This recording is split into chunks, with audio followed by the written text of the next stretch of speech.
If you want to edit shorts and reels but aren't sure where to start, then this video will guide you through the exact step-by-step process inside DaVinci Resolve. I'll show you how to set up your project, format your clips for vertical video, add captions, and export with the best settings.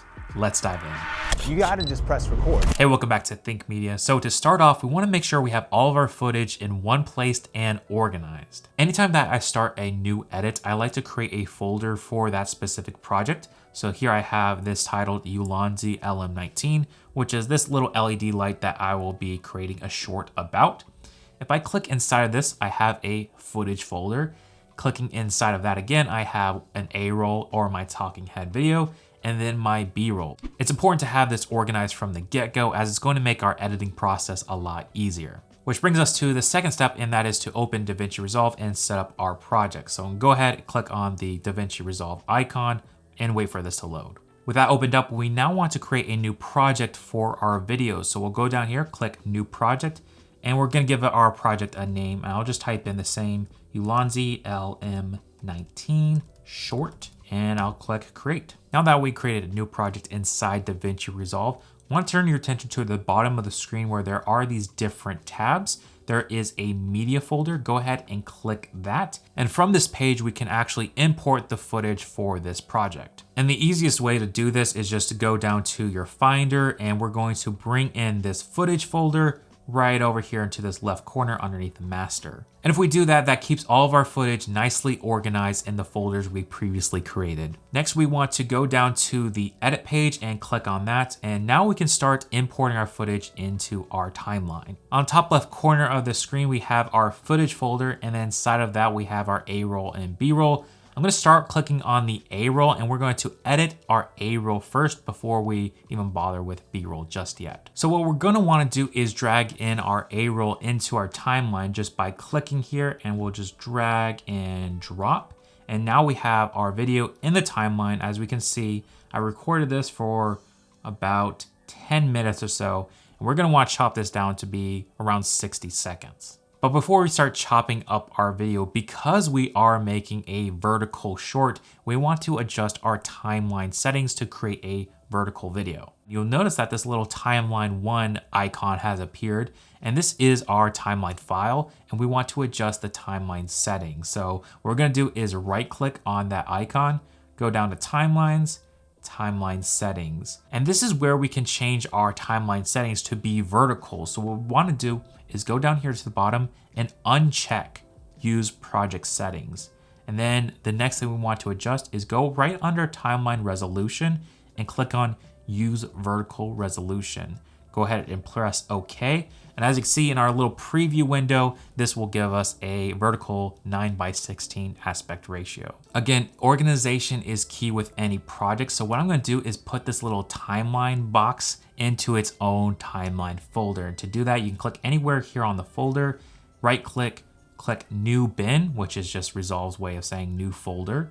And we can call this timelines and just drag and drop that into there. And I can even move this timeline folder right under master. And so if I click on the master folder, I got my footage, my timelines, all nicely organized. With our project now properly set up, we can now begin to edit our short or reel. And to do that, we want to go down here to the timeline, and we want to cut out all my bad takes, all my mistakes I make during this reel, so we get a nice concise video. Playing back this video, there are 3 times I make a mistake before the last take is actually good. So we want to cut everything else up to that point. And what I can do is just kind of go down here to the end until this little icon appears. I can click on that and I can trim right up to that top corner. Now I'm gonna undo this because we're so zoomed out, it can be hard to tell when we actually want to begin. So we can actually zoom into our timeline using this icon, just kind of scale that up. And this will allow me to get a lot more specific with how I want to, where exactly I want to start the video. So that is the perfect start to the video. Now this is the point I want this clip to end. So we want to actually make a cut. So I can go down here to this blade tool and then click on right there on the video, right where my timeline header is.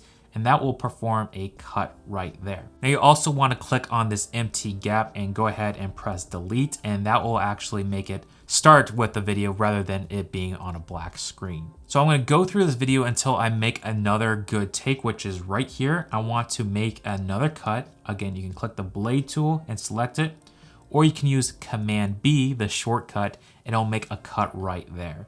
Then you can reach down and press this video clip on the left, press delete, and then press a delete again on that empty gap. And now I can play these two clips together and it will be relatively seamless without all that empty mistakes in the middle. So I'm gonna do this throughout the entire video, cut out all the mistakes in my video, and we should get a nice video that is roughly 60 seconds long. If you find this process super tedious, I don't blame you. It does take a long time. That's why I'm super thankful for today's sponsor, Gling. With Gling, I can take any video that I am talking to the camera, drop it in, and it's going to automatically process and remove all the bad takes and silences in my video. So right here on the screen, you can choose whether you want to cut silences, bad takes, remove filler words. I like to leave these three things selected, and I click Enhance and Edit. Once the video is finished processing, this is what it looks like, and all of this gray area is where it automatically detected a mistake I made and cut it out, just leaving the good takes. The other thing I love about Gling is I can edit my videos kind of like I would edit a Word document. So there might be a few mistakes that Gling didn't catch. I can just go over here, click the scissor icon, and boom, I've made an edit. So having done very little with the actual editing of the A-roll, I am ready to export out this video. So I'll click on the export button and we could export this as an MP4 if you want to go that route. I like to make a few additional edits inside DaVinci Resolve. So let's click on Resolve XML. From here, we're going to give our file a name. So I'm just going to type in Ulonzi short and put Gling in parentheses. And we'll go ahead and save that into our project folder. As you can tell, I'm a pretty big fan of Gling. I love how it speeds up my workflow. And if you want to get started for free, I'll leave a link in the description down below where you can sign up. In order to import that file we saved from Gling, let's go ahead to File, Import, Timeline, and we're going to go here to our file, which has all of our projects in it.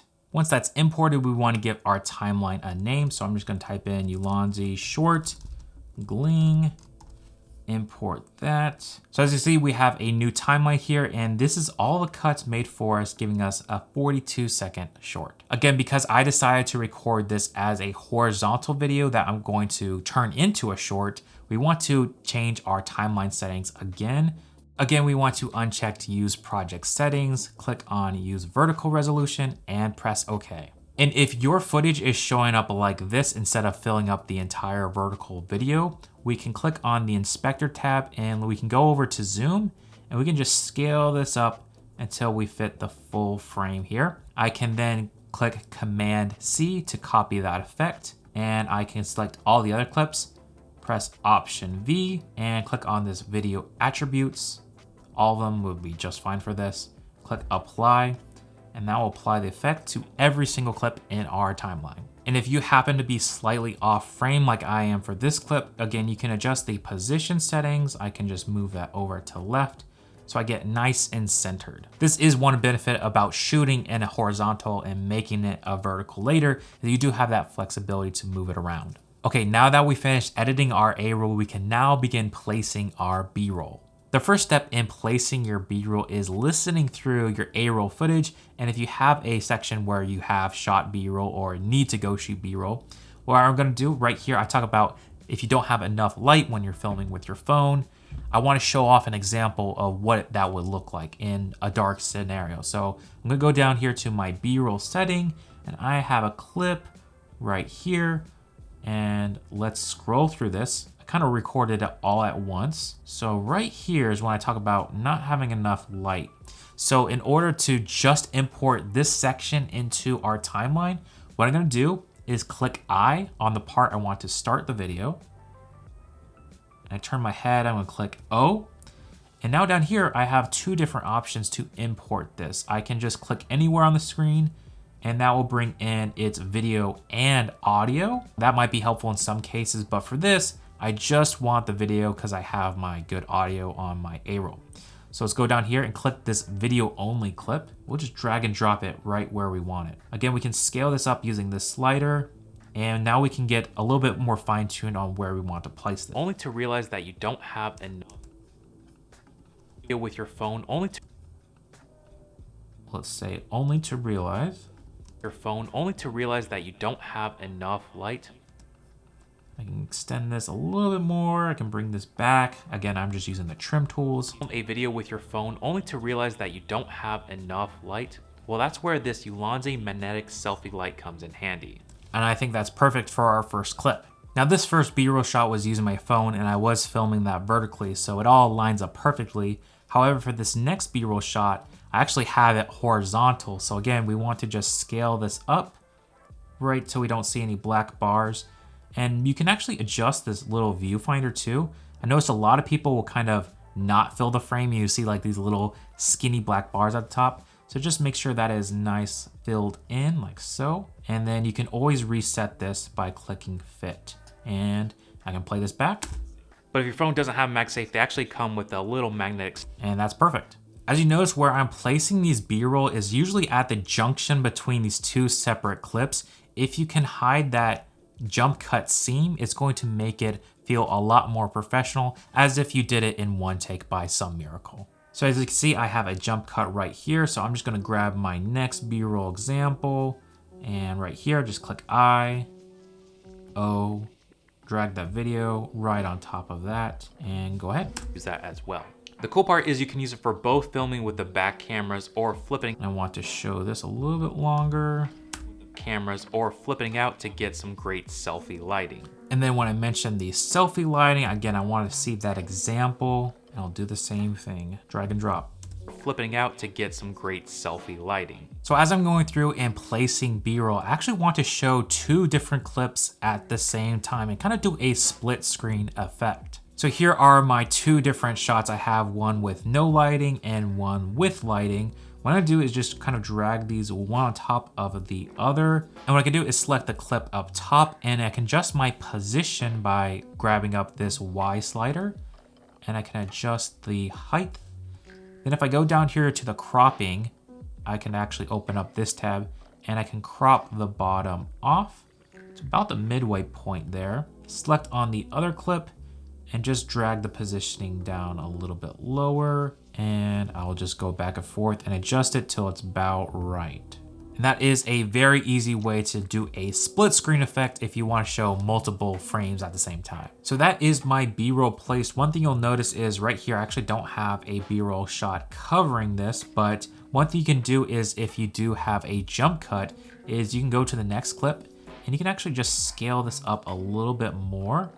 And this will kind of make it feel like you're shooting with multiple camera angles. So if I play this back, handy. This thing is super compact. These just flow a little bit better. It also helps too that I have a product I'm showing, and if I cut away, it doesn't really feel too jarring. All right, so we got our A-roll in our B-roll place. This is basically what I would classify as a rough cut.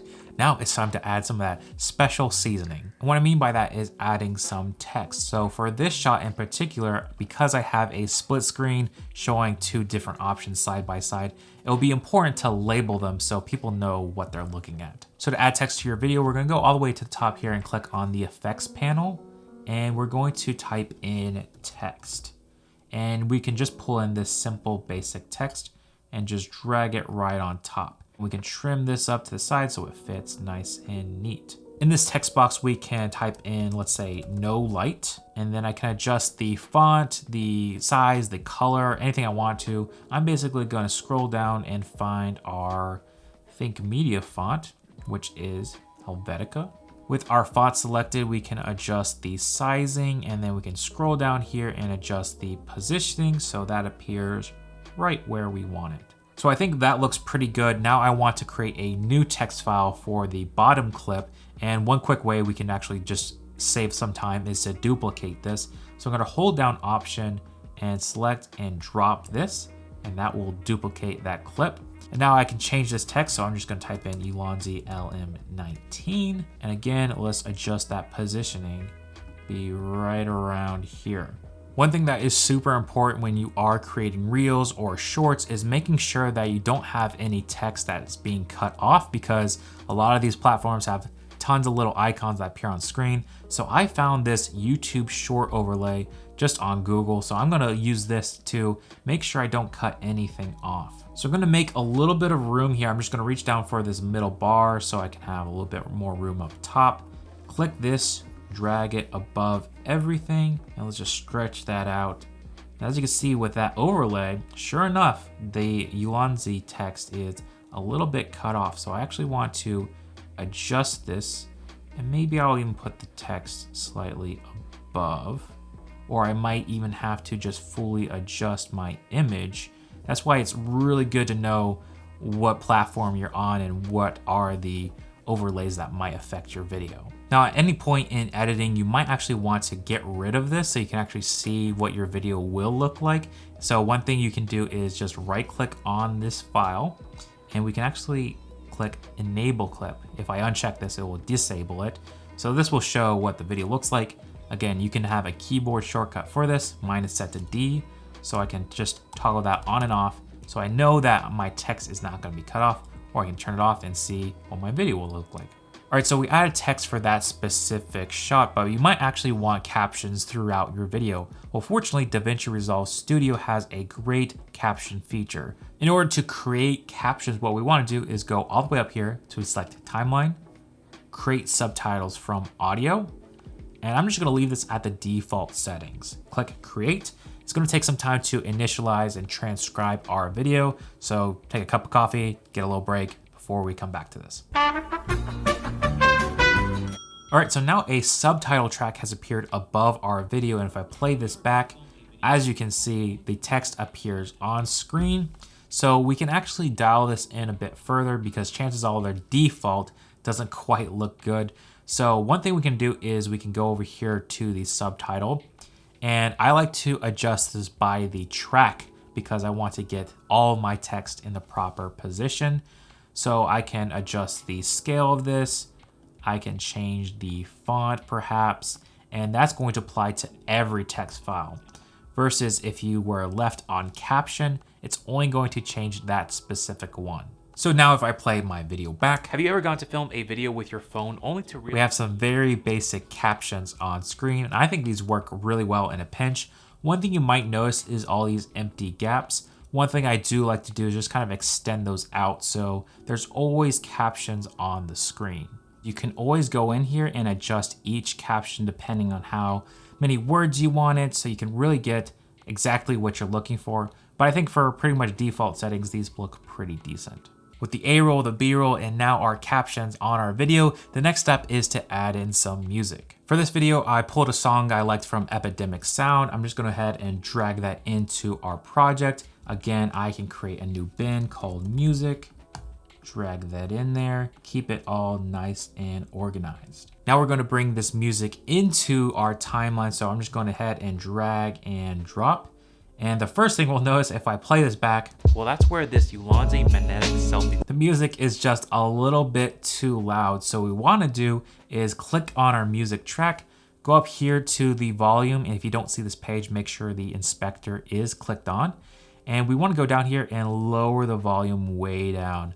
I recommend starting at -30. For this particular track, I set it to -37, and this is a good volume so I can hear myself clearly, but adds just a nice little bit of ambience so we have a nice flow to our video. When you're editing a short or a reel, one thing you want to keep in mind is the fact that shorts and reels loop, so having the right music that is nice and will loop on its own, or there is one trick that I do like to use. One thing I'll do is grab onto the music, kind of bring this first section in like so, and then let's cut the end off our video right here.